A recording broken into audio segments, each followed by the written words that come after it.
boxing workout, most important thing is just to move. Move if you can, better yet, get some resistance in your hand. I got these egg weights. These are amazing, inexpensive tools, but what does that really mean? Inexpensive means what you can afford. That can be super expensive if you don't have any money. In that case, you have to get creative. You have to think outside the box.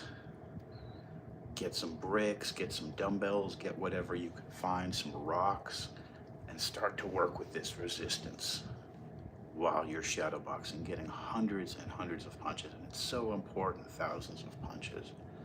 And you could do this with kicks too, of course, not with resistance, but just training up and down a line. Mark Delagrati told me this years ago, taught me this principle, and I've seen so many good fighters, professional champions train this way. Just straight up and down a line, working the same combinations, and you develop so much power, and there's such great muscle memory that way. So that's what I want to encourage viewers to try at home. We got also these lighter version of the same tool, these speedy little punching hand weights, or of course you can use them for any coordination exercise.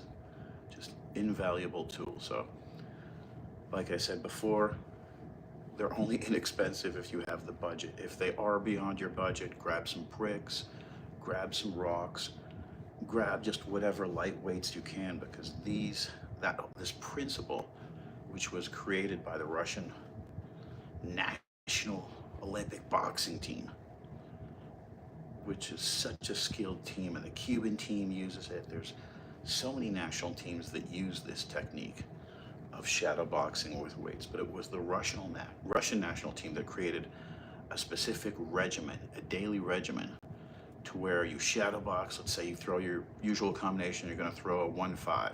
You throw that for 3 minutes, the same combination. Then you take a 30-second break.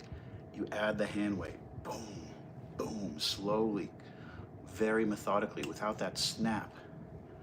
You add do that same combination. Rest for 30 seconds, and then last minute, your hands are going to fly because you have that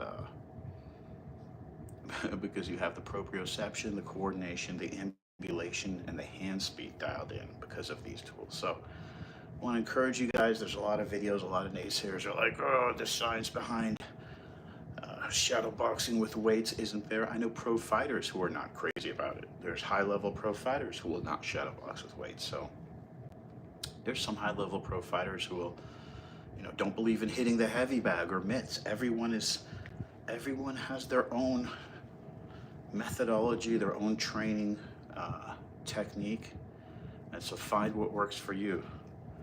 My buddy Rob over in Thailand, who's a pro fighter, if you're his trainer, he's going to punch you in the face before a fight. He doesn't want to hit mitts. He wants to actually get on a human face and human body. So he's obviously a very successful pro fighter. That's what works for him.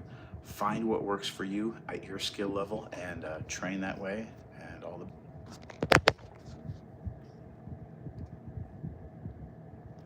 Uh-oh.